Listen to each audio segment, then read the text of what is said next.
Basic skills. Suppose a test of basic skills has a normal distribution with the mean of 6.84 and the standard deviation of 1.55. Every time we're dealing with a continuous distribution, in this case, a normal distribution is a continuous distribution, we should draw a graph. The graph of the normal distribution is a bell-shaped curve, and so we would draw the bell-shaped curve and label the mean. The mean is labeled from the peak down, and so in the middle, the mean is the average or the center, and so in this case, the mean is 6.84, and the standard deviation is 1.55. If we add 1.55 to 6.84, then we would get 8.39. If we add another 1.55 to 8.39, then we would have 9.94. And if we were to add another 1.55 to 8.94, we would get 11.49. Similarly, if we subtract 1.55 from 6.84, we would get 5.29. Subtract another 1.55 from 5.29, we would get 3.74. Subtract another 1.55 from 3.74, we would get 2.19. Now, in part A, it asks what is the probability that a randomly individual scores between 3.74. We recognize that 3.74 is 2 standard deviations away from the mean. We took 6.84, subtract 1.55, and then from there subtract another 1.55 to get 3.74. And so 3.74 is 3 standard deviations below the mean. 9.94 is 2 standard deviations above the mean. And so we're looking for the probability between the two scores.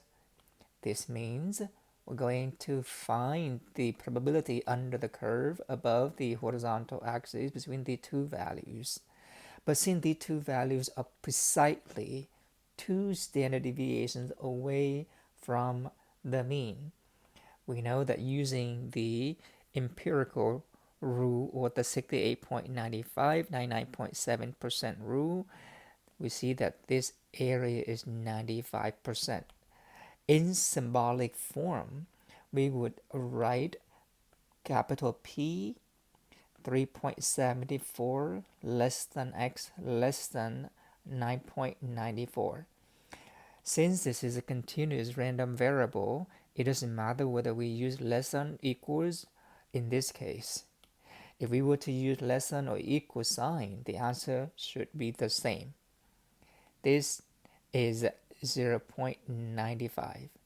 We did not have to do anything else because we used the empirical rule in this case. The empirical rule states that if the data are within 2 standard deviations away from the mean, then it would cover 95% of the entire area. In this case, the entire area or probability under the curve is 1. So this is 0.95.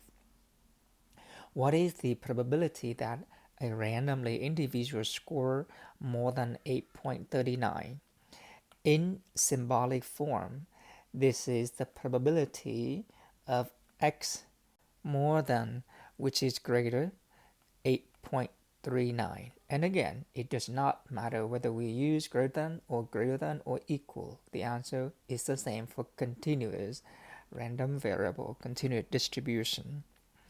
And since 8.39 is precisely 1 standard deviation above the mean, this time we would draw the vertical line from 8.39 and we would shade everything on the right hand side of that point, and it's greater than, so we will shade everything and we're not stopping all the way to the end. We know that half of this is 50% and 68% fall within one standard deviations away. If we take 68 divided by 2, we will get 34%. And so this part is 34%. But the entire half is 50%. We don't want the entire half. We only want this part. So we take 50% minus 34%. 50% minus 34% is 16%. And so the probability is 0.16 in this case. These probabilities are estimates only. We're using the empirical rule or the 68, 95, 99.7% rule because these values are precisely 1 or 2 or 3 standard deviations away from the mean. If these numbers are not precisely 1, 2, or 3 standard deviation above or below the mean, we would not be able to use the approximation. We would need to develop some other method to find the corresponding probabilities.